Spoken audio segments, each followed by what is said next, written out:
Hello and welcome to the 2023 launch of the Descriptive List. My name is Chris Judge, I'm the Senior Technical Officer for PGRO. Today I'm going to be talking to you about the descriptive list for winter beans, spring beans and combining peas. For each of these I'll be discussing new varieties and also pointing out other interesting varieties or features of interest on the list and giving you some sort of takeaways about what's been going on. So some of the things new for 2023, we've got a new winter bean variety. We've got 0 to 4 new spring bean varieties. I'll explain why it's 0 to 4 slightly later on. And we've got 6 new varieties for peas. We've also got additional disease assessments included on the list for winter beans that where we've gained enough data on certain diseases that we've now got a large enough data set to include on the list. There's been a few minor changes in where the trials are located, but all within the same broad geographical area, just working with slightly different farmers. But otherwise, the DL is the same as it has been for the last couple of years from when it changed over from being the recommended list. And we've kept the same sort of high standards as you would associate with the list. You know, it's got the same sort of type of data collection, same quality of data gathered, and it's working on a very similar system to the old recommended list used to. In terms of locations, we have 6 locations for winter beans, 10 locations for spring beans and 7 pea locations, which you should be able to see on this map of the UK here.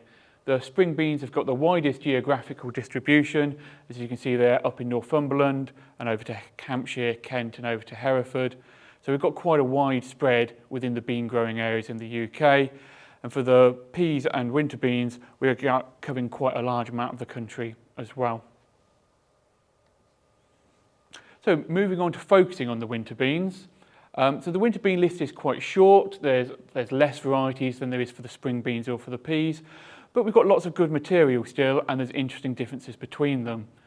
So here at the side we've got these categories, either year 5 where we've got 5 years of data in a rolling data set for them, or year 3 in this case where it's a new variety where we've got 3 years worth of data and we'll keep collecting more data in the future.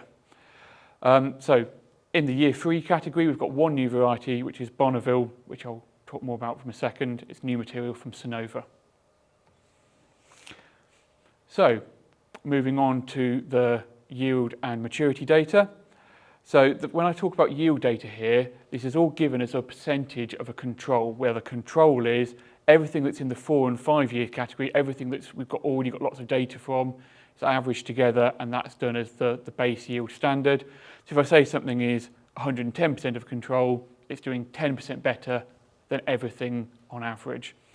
So speaking of which, Vespa is the highest yielding variety and it's hit 111% of the controls, with Vincent not far behind it hitting 108%.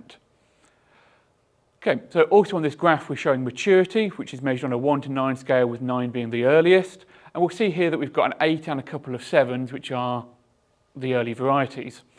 So the 8 is Pantani, which is coming out as the earliest, and there was Honey and Norton both being 7s.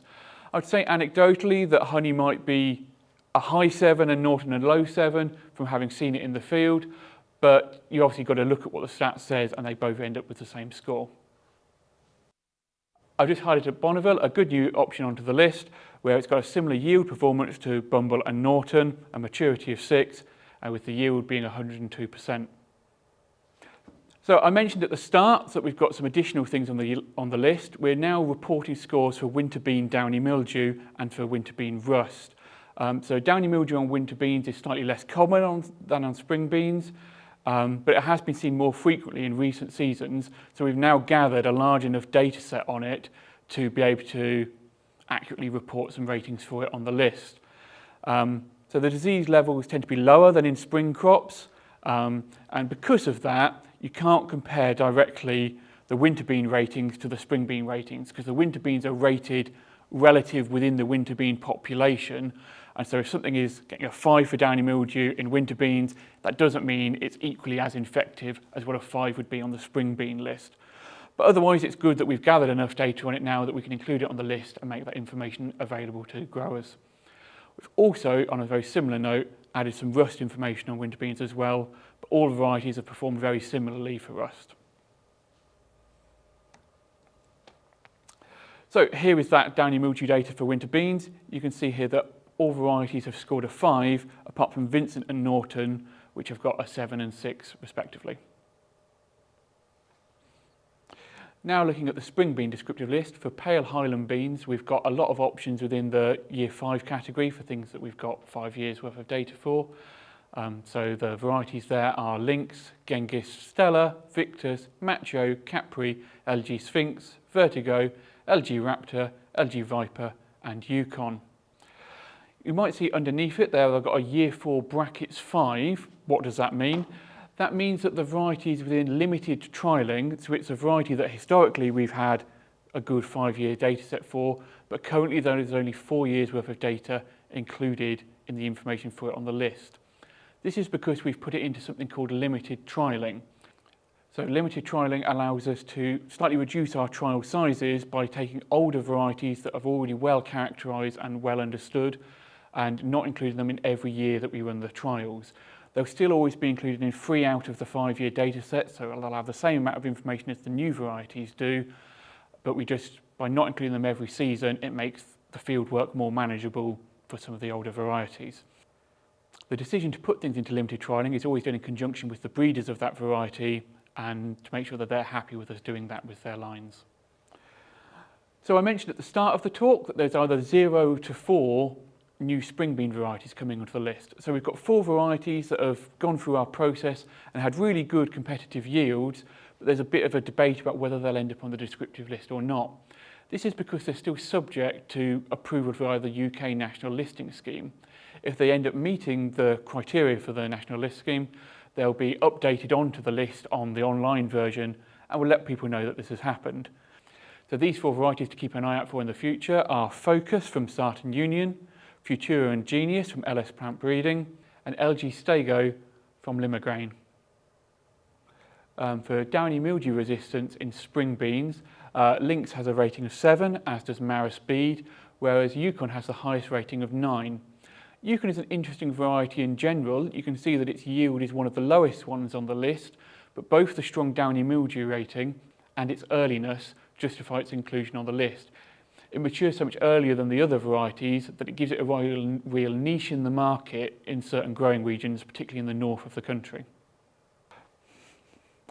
LG Viper also has a good downy mildew rating of 6 and is notable the best performing variety in terms of rust resistance. I'll just go through another couple of interesting traits that you can find information out about on the list. Here we've got 1000 grain weight, where the interesting one to pay attention to is Macho, which is so much larger than anything else on the list. Having a large grain size is often really good for the producers, but can be less good when it comes to sowing and getting the seed in. Also reported on the list, we cover percentage protein content, and the variety I would point out here is how high Mara Speed is relative to the other varieties. So we've got a couple of different categories of peas that I'll go through one by one. So we've got the data now for the yellow peas, where in year 5 we've got Chameleon, Orchestra and Manager. For year 4 we've got Rivoli, and we've got 2 new year 3 varieties. We've got Glam from Sonova and LJ Ajax from Limagrain. Moving now on to the green peas. In year 5 we've got Greenway, Stroma, Mika, Blue Time, Cactus, Carioca, Daytona and Mankato. In year 4 we've got Carrington, Kiravi and LJ Aviator. Going into limited trialling we've got Prophet and Greenwood, and the new year 3 varieties we've got Butterfly and KWS Gotham. Kiravi is highlighted up in year 4 because it missed a year's worth of data and then is coming in now new to the list but with 4 years worth of data. Butterfly is a new variety from LS Plant Breeding, and KWS Gotham is from KWS. Also in pea categories we have the maple peas, where we've got Mantara and Rose, and we've had them for quite a few years now, so they're also in limited trialling. For Marifats we've got Sakura, Octavia and Akuma in year 5. We've also got a new Marifat, Takayama, which is bred by LS Plant Breeding. So now we've got the yield graph up on the screen for the peas, where we've got the yellows, greens, maples and Marifats all coloured differently to make them easy to pick out. And first of all we'll talk about the yields within the yellow peas, where we've got Chameleon and Orchestra as the 2 highest yielding varieties, with Chameleon at 114% of controls and Orchestra at 111% of controls. These 2 have been in the list for a couple of years now and have always performed well and always been at the top of the yellows. For the green peas, Carrington remains the highest yielding pea. It was also the highest yielding last year when it entered the list, and it's now got a yield percentage of 115%. Butterfly is new to the list, and at 109% is now the second highest yielding green pea. Within the maples, Mantara outperforms Rose with 95%, and Takayama, the new variety, is the highest yielding Marifat with 96%. I've just highlighted up the new varieties so you can see them in context. Glam is a new yellow pea with 108%, which is a very respectable yield. And LG Ajax within the yellow peas has the best powdery mildew. Butterfly, as I just discussed, has got a very good yield at 109%. And Cadelios Gotham and Kiravi also perform well with 107 and 105%. Takayama, as I just said, is the best yielding Marifat, and there it is highlighted up in context. Moving on to downy mildew and peas, the bad news is that downy mildew is increasingly a problem with the loss of seed treatments, but the good news is we have lots of varieties with a high rating. If you look across, you can see lots of 7s, lots of 8s, and even a 9. Within the yellow peas, the best rating goes to Rivoli with an 8, with Ajax and Manager also doing well with 7s. For green peas, Carrington, Blue Time, and LG Aviator all have 8s, and both maple peas also have really good downy mildew ratings. Takayama in the Marifats doesn't seem to be doing as well with its 6, but it is still better than all of the other Marifats, which tend to have low ratings for downy mildew. We'll now move on to how the varieties cope with powdery mildew, which is a late season disease which can often have a big effect on quality. And we've got 4 varieties here that have some level of resistance. Within the yellow peas, we've got Manager and LG Ajax. And within the green peas, we've got LG Aviator and Greenwood. In terms of other things on the list, we've also got 1,000 grain weight data, with Orchestra being the largest of the yellow peas and Glam the smallest, Stroma the largest green pea, with Greenwood and Carrington being small for green peas. Obviously the Marifats in general are all much larger, but Takayama, the new Marifat, is smaller than the other Marifats already on the list.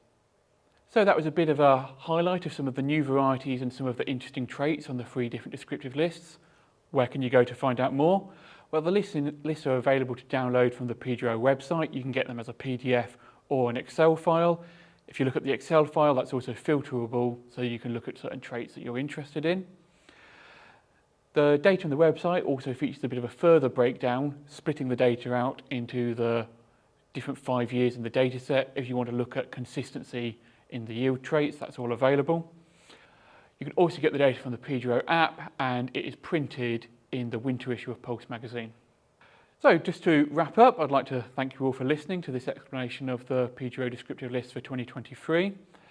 We've got some interesting new varieties on the list, with 1 new winter bean, 0 to 4 new spring beans, and 6 new peas. We've also got lots of material moving forward from NL2 into the next year's trial, so it's very promising that we'll have new good varieties to report on the list in the coming years. If you've got any questions or queries about the descriptive list, you can contact me at chris@pgro.org. You can look for more information on our website. There's lots of supplementary information there, or you can phone the PGRO at 01780 782 585.